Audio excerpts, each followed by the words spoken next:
안녕하세요. 수적임선생의 유세현입니다. 오늘은 2021학년도 상명대학교 수시 지원에 꼭 알아야 될 것을 한번 알고 가는 시간이 되도록 하겠습니다. 오늘은 이제 상명대학교 서울 캠퍼스에 대해서 알아보겠는데요. 그러니까 상명대학교는 천안에도 캠퍼스가 있죠. 근데 천안에 있는 학교는 분교가 아닙니다. 이원화 캠퍼스를 운영하고 있는 대학이기 때문에 천안과 서울에 캠퍼스가 있습니다. 그 중에서 서울 캠퍼스를 오늘 좀 알아볼 것 같고요. 그리고 상명대학교는 명지대, 세종대와 비슷한 성적대의 학생들이 많이 지원하는 학교입니다. 그래서 그럼 어떤 학생들이 지원하고 어떤 학생들이 합격했는지 한번 알아보도록 하겠습니다. 올해 상명대학교는 전공명, 학부명 변화가 좀 있는데요. 신경 써서 그렇게 좀 알아볼 변화는 크게 없는 것 같아요. 단지 소프트웨어 융합 학부가 갑자기 학과 세부 전공이 바뀌어서 전기공학과나 지능 IT 통합 전공으로 학부명이 좀 바뀌었고, 그리고 전에 그 휴먼 지능 정보 뭐 그런 학부가 있었는데 그런 학부가 좀 세부 전공이 많아졌다는 거.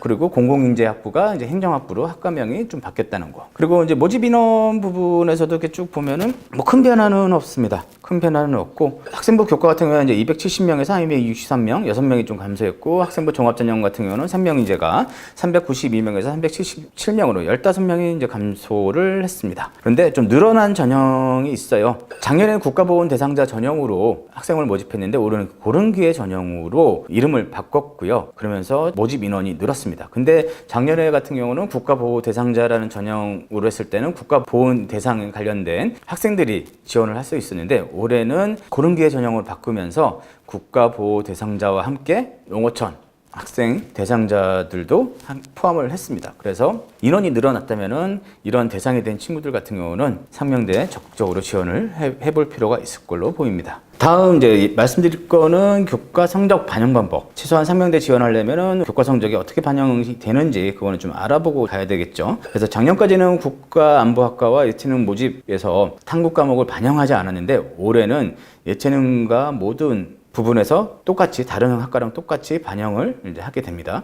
그리고 올해 같은 경우는 예체능계에서 수학 교과가 반영이 안 되고요. 또 등급 환산 점수하는 그런 표를 봤을 때는 전에는 예체능계하고 뭐 이렇게 좀 다르게 적용을 했는데, 올해 같은 경우는 모집 단위를 동일하게 뒤에 나와 있는 환산 점수로 반영을 하고요. 그리고 예체능계 지원자 경우 전년도는 5등급이라는 게 괜찮았었는데, 올해 같은 경우는 5등급이 학생들 같으면 좀 불리할 수 있는 걸로 환산표를 보니까 그렇게 좀 보여집니다. 그리고 뒤에 또 나와 있는 부분은 학생부 종합전형에서 반영 비율이 변경이 있어요. 뭐 크게 이제 뭐 신경 쓸 건 아닌데, 작년 같은 경우는 모든 학생부 종합전형은 다단계 형태로 1단계 서류 100%에서 1단계 성적 70%, 그다음에 2단 면접고사 30% 이렇게 해서 이제 반영을 해서 뽑았는데, 올해는 상명 인재 전형만 그런 방식으로 모집을 하고요. 그리고 고른기회 전형이든 특성화고 전형이든 뭐 그런 전형들 같으면 면접고사가 없고 서류 평가 100%로 선발한다는 거, 그런 변화가 좀 있네요. 이제는 이제 학생부 상명대 이제 입시 결과에 대한 내용을 좀 말씀을 드릴게요. 그 학생부 교과 우수자 전형인데요. 인문계 결과입니다. 대부분 2등급 초중반 때 학생들이 지원하고 그때 학생들이 많이 이제 합격을 하죠. 그리고 작년 경쟁률이 높았던 학과는 직접 재산 전공, 그리고 역사 콘텐츠 전공이었습니다. 그 학생부 교과 전형은 수능 최저 기준이 수능 4개 영역 중 탐구학 한 과목만 반영해서 2개 영역 합이 7입니다. 그래서 지원자의 대부분들이 60% 이상이 이 수능 최저를 맞추지를 못해요. 충족하지 못하기 때문에 수능 최저를 충족할 수 있다면 2등급 중후반이라고 하더라도 지원할 필요가 있습니다. 그리고 상명대 특징은 전년도에 높은 학과 같은 경우는 다음에 약간 입시 결과가 낮아지는 경향을 보입니다. 좀 출렁출렁 한다는 얘기죠.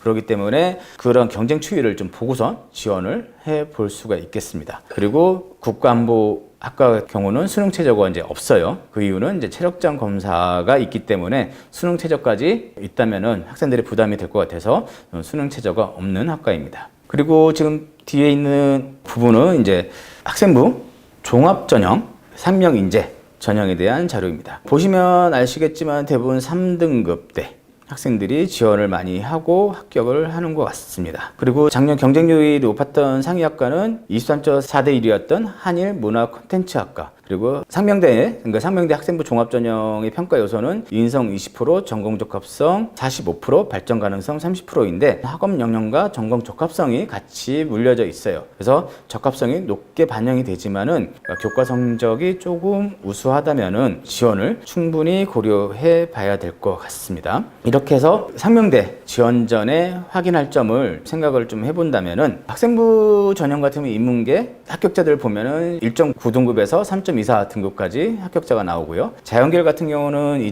2.03 등급부터 3.56 학생까지 합격이 나옵니다. 그래서 그런 이 폭에 있는 학생들이라면 학생부 교과 전형으로도 충분히 지원이 가능하다고 보여지고요. 그리고 학생부 교과 전형에서 수능 최저 등급 기준이 있기 때문에 상명대와 비슷한 등급 위에 있는 학교를 본다면 명지대학과 이제 비슷한 학교라고 볼 수 있는데요. 명지대학교와 비교해서는 합격자 상위 합격자의 등급이 조금 낮기는 해요. 그러나 모집 인원이 작아서 합격자 등급 평균은 명지대보다 높은 특징이 보여지고요. 그리고 학생부 종합전형에서 학업 역량이 우수한 친구들이 적극적으로 지원을 좀 해야 될 것 같고요. 그리고 충원율이 대부분 보면은 1등급 이상, 그러니까 1배 이상 매년 나온다는 거. 그래서 상명대 같은 경우는 지난 그 평균 등급보다 본인의 등급이 조금 낮다고 하더라도 교과 전형 같은 경우는 수능 체제를 맞출 수 있거나 그렇다면 적극적으로 지원을 해봐야 될 학교인 것 같습니다. 이걸로 상명대학교 지원 전에 알아봐야 될 점을 다시 한번 확인하고요.